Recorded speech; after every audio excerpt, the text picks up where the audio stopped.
Shabbat Shalom. Shabbat Shalom. There we go. Well, actually, Aaron, you did it again. Just like last week, you kind of touched on something I was going to say at the end. So we don't plan this. It's not really coordinated. Maybe it should be. You know, maybe it should be. Or maybe it is. You know what I'm saying? There you go. Anyway, I don't know how you do that, but it works. All right, so it's good to see everybody again. All of our regulars. We've got a couple people that are out. Matt's family. I should have mentioned this, actually. I know that Jesse's online. But Jesse's at home today because they've got little girls with sniffly noses. So probably either some sort of seasonal thing or something. But just kind of a sniffly nose and sort of crud. So keep them in your prayer as well. But nevertheless, today we are starting on Galatians chapter 4. We just spent 4 weeks covering chapter 3. In pieces not much bigger than this. I can make no promises as to how long chapter 4 will take, but once again, though, we are working through this book, verse by verse, section by section. We're reading through the whole thing. Primarily address 3 concerns, right? We want to understand the message of Galatians because it is Scripture. That's number 1. We want to understand how to handle Galatians within the realm of faith, right? And if you've ever had an argument or debate with someone over Galatians and walking in the Torah, you know why that's relevant. And number 3 is to understand how we can accept and apply Galatians. You know, all too often we have an eye of reading Scripture. We have an eye of studying to learn things, which is good, but then we don't do anything with it.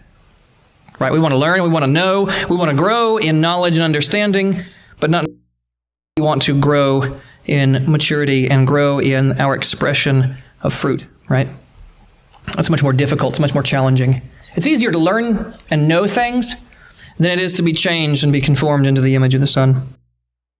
Now, we've looked at the context of this letter in its first century setting, right? We've looked at the context to its original first audience. We've looked at the context in relation to other books that Paul has written, like Acts, mostly, or that he has written like Romans, right? We've compared some of the things that he has said in this letter to his other writings or things written about him. We have looked at the context of the letter as a whole unit. We've looked at the context of individual chapters, sections, arguments, verses, and even down to a single word. All of this we've done with an eye towards better and more accurately understanding this book. Not ignoring it, and certainly not proof texting our way through it, right? Or changing words around to make it say what we think it should have said, or adding words in or taking words out because we just don't know how to understand it. That's the easy way out, right? You say, well, this was a bad translation, and well, you know, they changed this in a later manuscript. And in some cases, there are times when you can argue that. But by and large, most people either write it off or they do a disservice to the text because it's much more difficult to fully understand it. It's easy to read it. It's easy to be opinionated, but it takes time, dedicated time and study to truly understand what it's originally saying to its original audience, and then further, what that means to us. So before we jump into chapter 4, I want to offer a topical review of sorts, right? A sort of thematic, theological recapitulation, if you will. In particular, I want to cover a few themes or topics as they recur in Galatians. I also want to offer a little additional information just in case someone has missed a little bit along the way. Now, the first theme or topic, we spoke about this in our coverage of Galatians 3:15 to 18, right? But I want to make it a little bit more plain. Paul does establish a number of contrasts in this particular letter, right? Life and death, works and faith, right? These are contrasts that he builds many of his arguments on. He does compare the covenant with Abraham with the covenant at Sinai, but what he does not do is say that one abolishes the other. That's not one. As we will get into here in chapter 4, especially in the next few weeks, Paul relates that the covenant with Abraham, repeatedly, right, is inextricably connected to the promise of the gospel. We've seen this already. He does this explicitly 3:8, which we looked at a few weeks back. He says, "The Scriptures, foreseeing that God would justify the Gentiles by faith, proclaimed the good news to Abraham in advance, saying, all the nations shall be blessed through you." Good news, that is, the gospel, was preached to Abraham, he says. And what was the message of it? What was the message that was preached? He just said that through you, that is, through Abraham, all the nations would be blessed. And what does this blessing include? It is the justification of the Gentiles. That is, the status of being made right with God, set in right standing with God, even for those not descended from Abraham, Isaac, and Jacob. This covenant was made by Adonai with Abraham on promise, on Abraham's emunah, Abraham's faith, not his own law-keeping, right? Paul's concern is with keeping the first things first, with making sure that the Galatians understand that the way that Abraham right by his emunah, his faithful trust, is the same way that all are declared right. While covenant has individualistic aspects, it is by nature corporate, at least in terms of what we're talking about here. Israel, it is by nature communal. While the covenant with Abraham was made with him, even then the promise was to a corporate body of the future. In Genesis and throughout ancient Israel, this is understood in the descendants through Isaac and Jacob, 12 tribes of Israel, and all those foreigners outside who would join themselves to Israel. When Paul takes the reference from Genesis, he notes that it is singular to Abraham's seed, not seed. Galatians 3:16. Now the promises were spoken to Abraham and to his seed. It doesn't say, and to seeds as of many, but as of one, and to your seed, who is the Messiah. But you see, even this is not strictly a singular point, which closes out chapter 3, as we saw last week, is that those who belong to Messiah are children of Abraham. This, once again, is a corporate aspect, a congregational aspect. The body may be one, though the members that come are many. So we speak of the gospel, we speak of salvation, we speak of justification, and there is a sense here that is both personal and individual, but you cannot strip that away from the corporate nature of self. Being a believer makes you a part of a community with other believers. We see this in the Sinai covenant in the Torah as well. There are blessings and cursings found in both Leviticus and Deuteronomy, right? Miss when reading this in most English Bibles, however, is the person receiving those. In Leviticus 26, there are blessings and cursings and a whole bunch of if you do this, but if you do that, statements, right? Blessings and cursings. To know here is that those passages is the second person you are all plural. You, if you do this, if you do that. So to put it into a more contemporary Southern vernacular, you could say, if y'all good things will happen, and if y'all disobey, bad things will happen. That's Leviticus 26. It's plural. You, multiple. But when it comes to the blessings and cursings in Deuteronomy 28, the you is singular. If you, individual person, do this, or if you, individual person, don't do this, then X will happen. Now, scholars and theologians have debated the reason for the difference. The documentary and redaction critics will say this and Deuteronomy were written by different people, right? But more conservative scholars have suggested that the plural usage in Leviticus is understood as a plurality, while the singular usage in Deuteronomy is understood as a national unit. That is, it is a singular, a single nation. So the plural is all the people of Israel, and the singular is Israel. Okay? But I somewhat disagree. I know, who am I, right? I don't believe that's entirely the case. I see a different purpose. One that highlights how the commandments are the requirements of the community, the nation of Israel, as well as the expectations of the individual members of it. There are things for you that the whole nation will undergo, and there are things for you that you will undergo. Amen. This is how the matter was viewed largely in first century Judaism as well. If you were a follower of the God of Israel, you were expected to follow the rules. In the first century, there were especially two, sometimes three categories. Those that were observant and were ethnic Israelites, those that were proselytes or full converts, and those that are generally, at least in the New Testament, called God-fearers.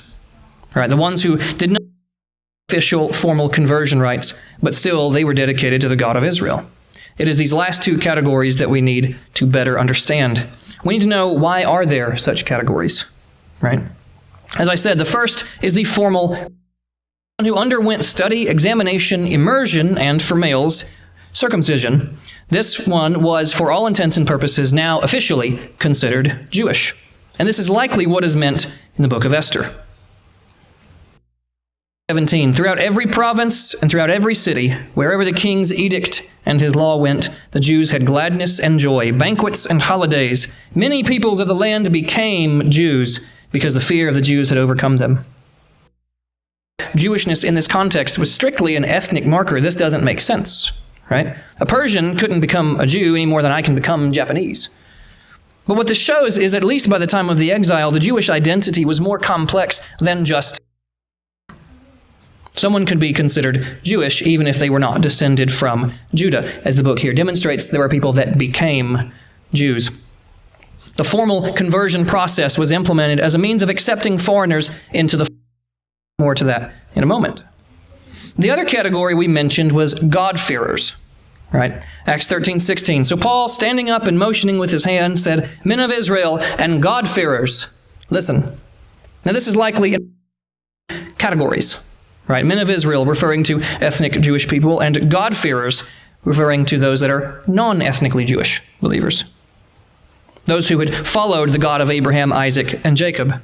Now, one thing to note, he can be called God-fearer and may or may not have gone through official conversion rites. We can see an example of this in Acts 13:43, where we find, it says, "Now the meeting of the synagogue had broken up. Many of the Jews and the God-fearers followed Paul and Barnabas, who were speaking to them and urging them to continue in the grace of God." Notice there are Jews and God-fearing proselytes. Now, given Luke's extensive knowledge of first century Judaism, he is undoubtedly conveying that this particular group were God-fearers, but also official, formal converts. Which brings us into the next theme of conversion. And it fits right beside the first theme of covenant. Confusing. I'll explain. So Paul most often uses terms relating to works and law-keeping in his letter to the Galatians. So why do I keep saying conversion? Why doesn't Paul use the word for conversion? Well, I've made that point now, that Paul's message is not about faith versus Torah. Just like nobody would have accused Abraham of having faith versus being obedient to the commandments of God. But rather about faith and trust in God versus in one's own conversion. It is not that Paul tells non-Jews they don't need to obey Torah. Rather, it's that he tells them they don't need to become Jews. They don't need to ritually convert in order to be accepted by God to the covenant. So once again, in case we've forgotten, we'll briefly look at why I've said ritual conversion here, even when Paul does not. To many first century Jews, salvation was for Israel. Now we can say to all, it's unfair to say all, right? Because there's so many different schools of thought. But you could definitely say most.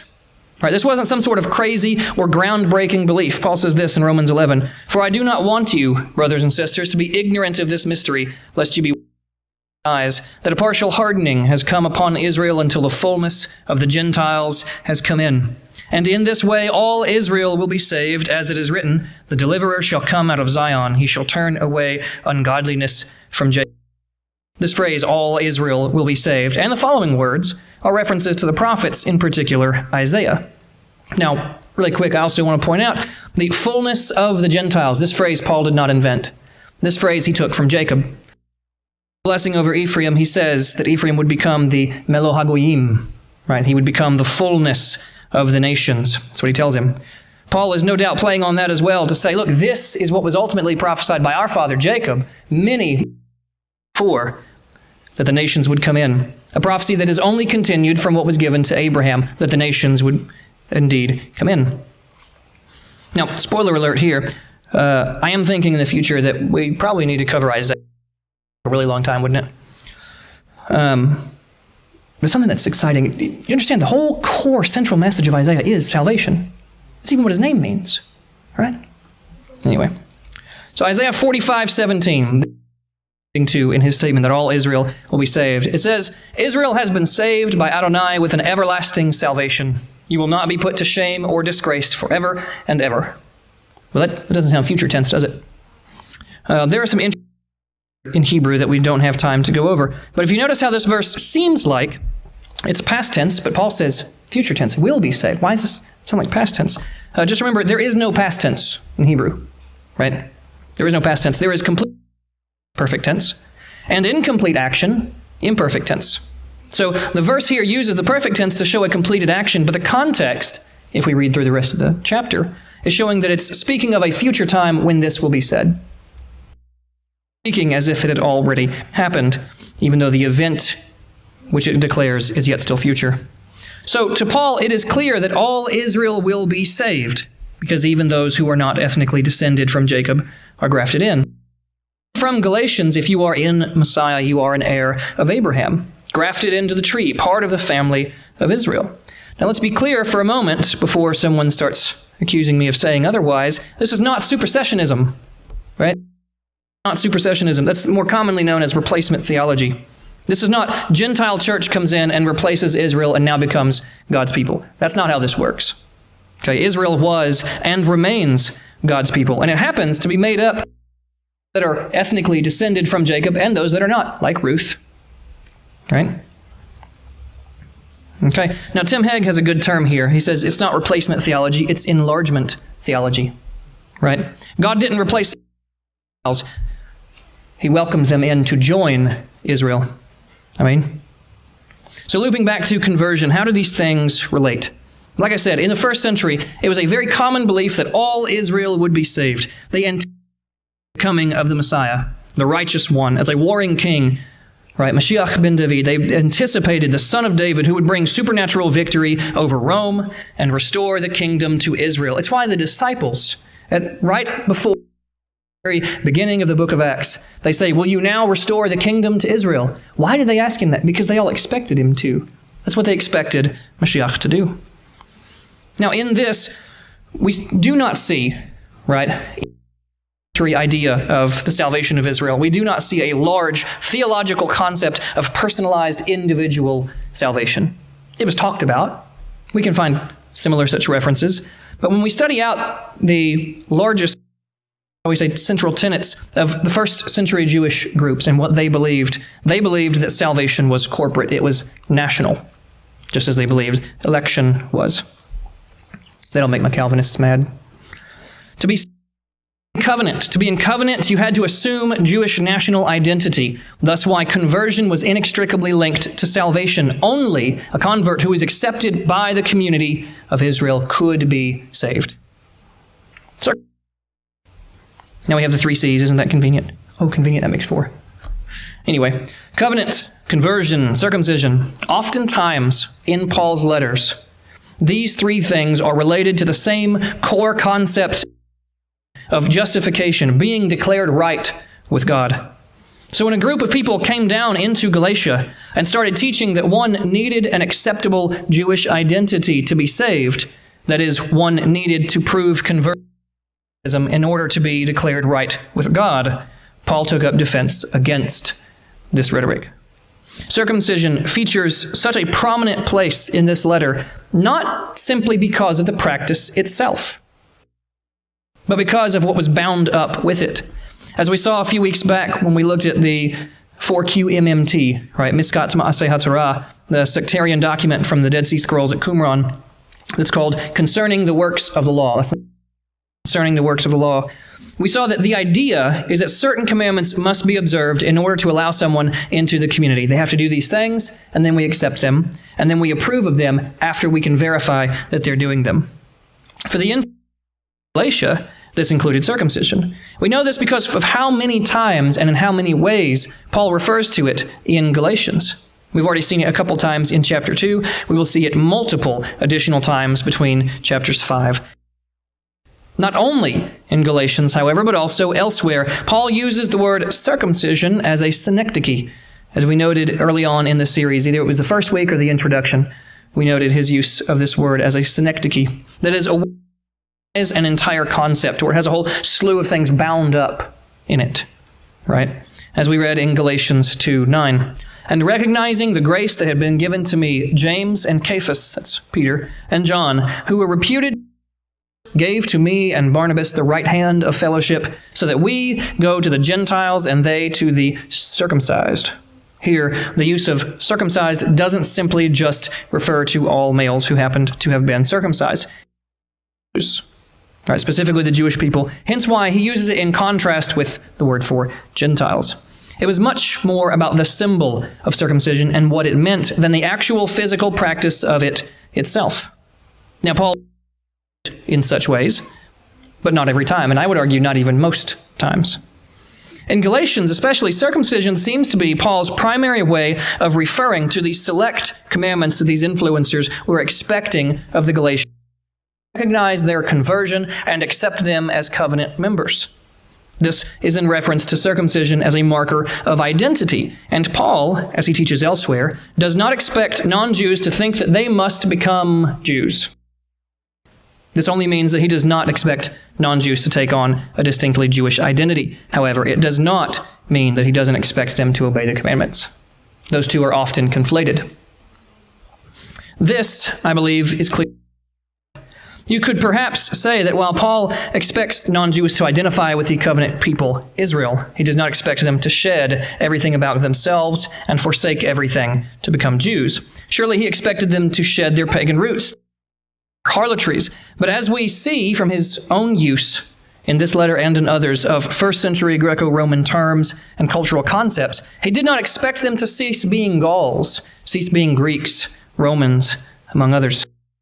This begins to get back to the topic of identity, which we will revisit again in the future. For now, we will press on to our current study.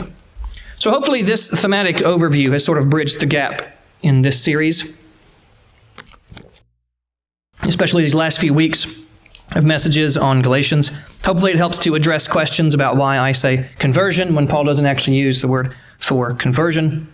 There will be much more on that as we continue, especially in chapters 5 and for today, though, we will start with Galatians 4. I know, half an hour later, right? Now we'll actually start with Galatians 4, verses 1 through 3. Now I am saying, so long as the heir is underage, he is no different from a slave, though he is the owner of everything. Instead, he is under guardians and managers until the date set by the father. So also, when we were underage, we were subservient to the basic principles of the world. Common way that these verses have been interpreted in the normative church goes something like this. The law was a guardian, and it held captive the Jewish people until the Messiah would come, and now that the Messiah has come, the Torah is no longer needed. It's understood in this line of thinking as principles of the world, right? The Torah is compared to slavery, as we'll see the analogy again in chapter 4. So it kind of makes sense why the letter to the Galatians has been considered the Magna Carta of Christian liberty. But this is certainly not the issue which Paul is addressing, nor does it fit with his prior statements about the Torah leading up to this. Okay? That common interpretation doesn't work. So recall from last time, we talked about the guardian, right? The pedagogos. Paul then followed those words with saying that anyone who is in Messiah Yeshua is a descendant and an heir of Abraham. Once again, this reference to being a child or underage, as translates the Greek adjective nepios here. It's about not yet having come to maturity. As Paul said, the law's function as a guardian was only up until the point of coming to maturity, and as such, that particular is no longer necessary. Not that the Torah is not that one particular function. Here in verses 1 and 2, he says, as long as an heir is underage, he is no different from a slave, but is under guardians and managers until by the Father. The word here for managers is also translated as stewards, or is quite literally house rulers. This metaphorical usage here is still in terms that his audience will best understand, which is why we see references to Greco-Roman practices in the first century. The word guardian is not the same as we previously saw. He's switching it up. See, English kind of messes you up there. It is not the same guardian as we saw previously.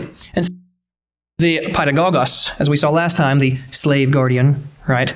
This is epitropos, the overseer of affairs. This begins to break with the metaphor of the slave guardian to higher status managers. Neither of these or managers were as low status, you could say, as the one he previously mentioned. But nevertheless, both were still servants of the Lord of the house. In the first century world, a child was under the care of the guardian until roughly age 14 to 16. There. But either way, roughly the mid-teen years. After that, he would still be under the jurisdiction of others, such as the oikonomos, right? The manager, the steward. It's oikos, house, and nomos, law. It's the ruler of the house. By law, a child was not automatically the legal inheritor and heir simply because of his DNA, just because of his lineage. It took the father's declaration to name the child as an heir in order to receive his inheritance. The child would have to be declared the inheritor and heir based on the father's proclamation. In this way, the child who has not yet been declared an heir of his father's estate would not be much different from a slave. He owned no property himself.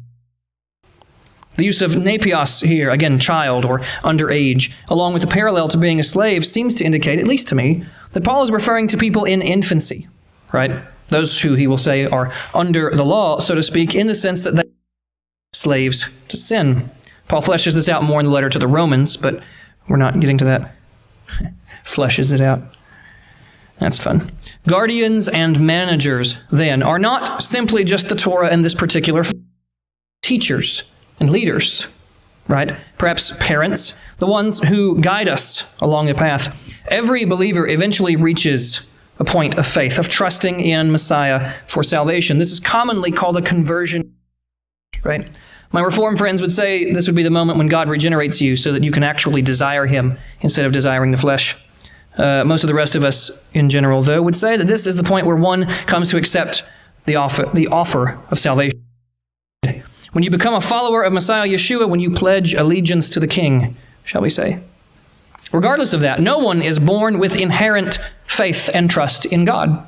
Just as we raise our children in the way, we teach them the commandments of Adonai, we try to instruct them and direct them in the way that they should go. Eventually, they will be adults. They will be functioning independent of their parents, and they will choose for themselves the path that they will walk. And says that we were held in bondage, or as the TLV says, subservient to the basic principles of the world. Now, depending on your Bible translation, you may notice some very fascinating alternative. Some Bibles say elementary principles. Okay, some say elements of the world. I think the Lexham English Bible says elemental spirits of the world. And so that gets much different. How do we get all these different sorts of... Here's the word, stoicheia, right? Stoicheia. The way to understand this phrase largely depends on how we take these principles or elements in Greek. Stoicheia.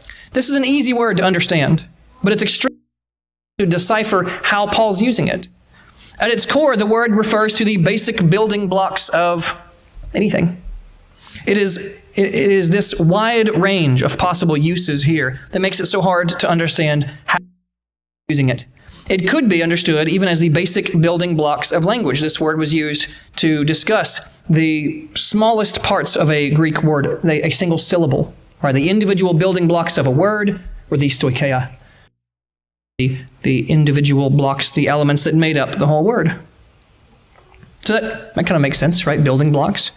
It was also used by Philo of Alexandria and other writers of the Second Temple era to refer to the basic elements of nature. Greeks believed to be fire, earth, air, and water. These elements were worshipped by many, often deified, such as we see with gods of water like Poseidon, gods of air like Hera, or as with Demeter, right? The term was also used to refer to the 4 seasons, markers of time. We still use those today, right? Depending on how the elements are acting. If it's snowing, it's not summertime, at least not in the northern hemisphere. But the question is, given the range of possible meanings, and in linguistic studies you'd call this the semantic domain of a word, right? What does Paul intend to convey with it? In order to clarify and narrow it down, we have to take he doesn't just say we were subservient or enslaved to the stoicheia, but rather the stoicheia to cosmou, the elements of the world. That's the phrase. Not just the elements of the world. Wide range of interpretations here include a common, I would say, antinomian teaching that the stoicheia is the Torah. It's the basic rudimentary teaching of the world that would be taken away once Messiah comes. That's actually what most people believe, whether they articulate.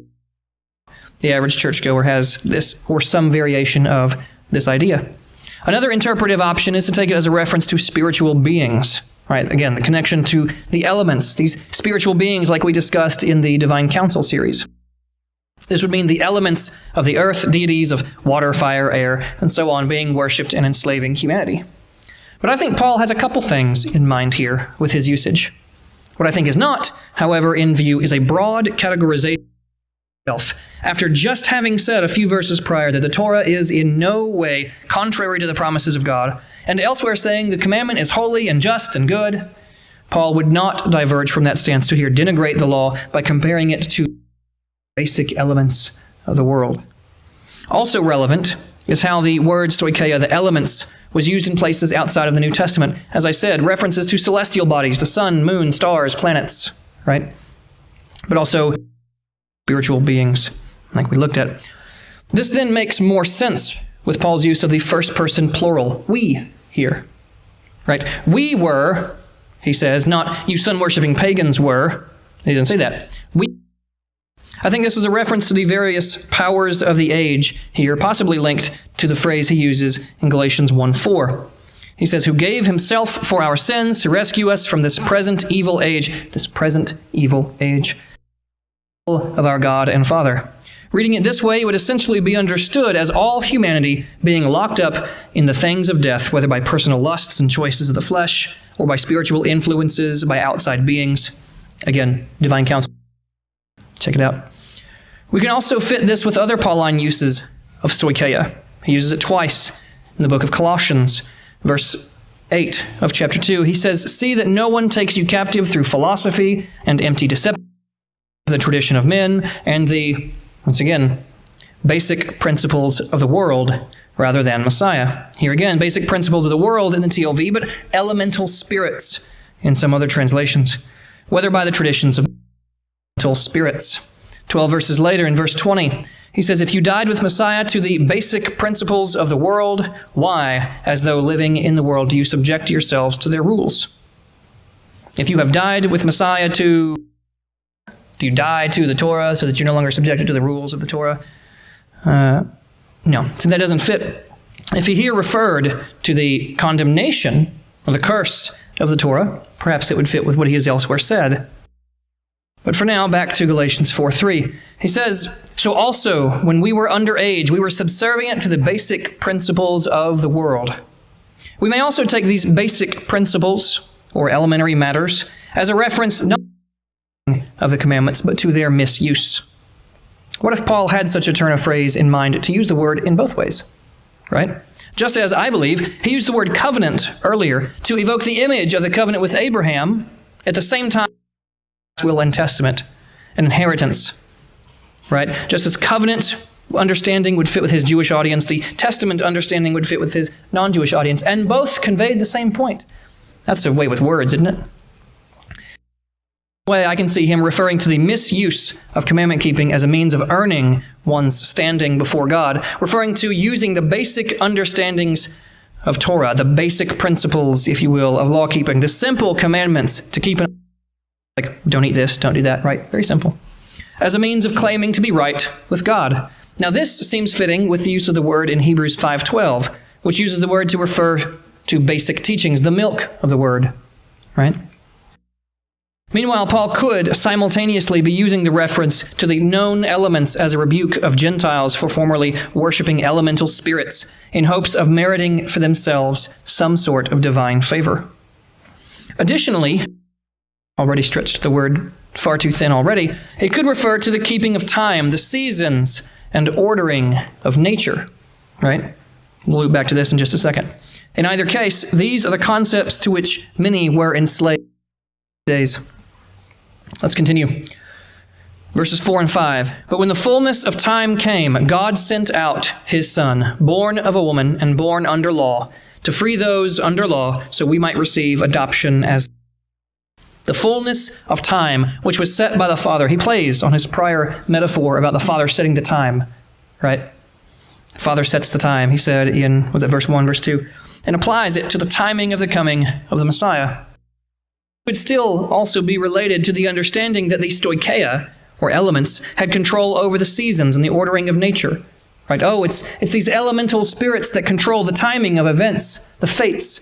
Right? Thus the prophetic, Paul declares, rules the world and sets the time, not the elemental spirits. Further, he just mentioned the date set by the Father, here a reference to the time when a child would come to maturity and be legally able to inherit, the time of the coming of the Son of God. Yeshua was sent when the time was coming to completion. Paul doesn't expound on this much, but I believe there are multiple things that stand behind this. First, the obvious choice, he's speaking of maturity, of a child growing up and becoming. That's the metaphor he's just offered, but there's more to it than that. Number one, why is this timing so important? Why is the timing so perfect? Right. Number one is Israel was in exile. It was time for a greater exodus. A lot of people think it started 2,000 years ago. That's what the apostles taught. It was time for a greater exodus, the same that Yeshua led by freeing the captives, except this time, not physically from Egypt, but spiritually from sin and death. Number two is for the appearance of the expected Messiah. There are relatively few direct references to the Messiah in the Tanakh. Don't get mad. I used a word intentionally, direct. That is, the word Mashiach, Messiah, is not found in most messages in the Tanakh. The reason this time was perfect was because through their interpretive framework, through their understandings of the Scriptures, they began to understand what to expect in the coming of the Messiah. These that were not explicitly about Messiah when first delivered were interpreted as such. This made the criteria extremely narrow for the coming of the Son of God. This made it much harder for just anyone to claim to be Messiah and actually fulfill of prophetic passages. Number three, the Greek language. Now that probably sounds really weird. Had Yeshua come 500 years earlier, right after the destruction of the first temple and the beginning of the exile, it would have been much more difficult to spread. It wasn't until Alexander conquered the known world in the 300s BC that this became possible. Before then, there was no single language of communication across the greater portion of the known world. After Alexander's conquest, it was spread far and wide, more than Aramaic and far more than Hebrew. So when the gospel went out, it could go out and reach the most people in the fastest way. All of this, and arguably more, made it the perfect time he did. This is the fullness of time Paul speaks of, the perfect time. Next, he says Yeshua was born of a woman, born under law. Now, the first phrase, born of a woman, has been taken by many to be a virgin birth. Yet I would say, while we certainly affirm the virgin birth, it is not what Paul is saying here. Rather, he's making a reference to Yeshua being born a human. Right? Being born of a woman is a Semitic idiom for being human. For that in Job 14:1, for example. By saying he was born of a woman, that is, he was born into humanity, he stands apart from the elemental spirits of the world. This may also be a bit of foreshadowing of statements that Paul will make in verse 29. Maybe a few weeks till we get there. This phrase, born under law, is missing the definite article, as I mentioned a few weeks back. So it literally reads in Greek, born under law, not born under the law. Right? Now this speaks being subjected to the law. In some ways, Luke does a great job of pointing this out from birth, right? Luke's gospel narrative. Yeshua was presented at the temple. His parents offered the appropriate offering and everything. So that was even before he himself grew. Positive and negative commandments of the Torah. He kept Shabbat. He kept the Moedim. He shared in our subjection to the Torah, and despite his own perfect observance of it, therefore never meriting for himself the curse of death for breaking it, he never and redeemed us from the curse of the law's condemnation.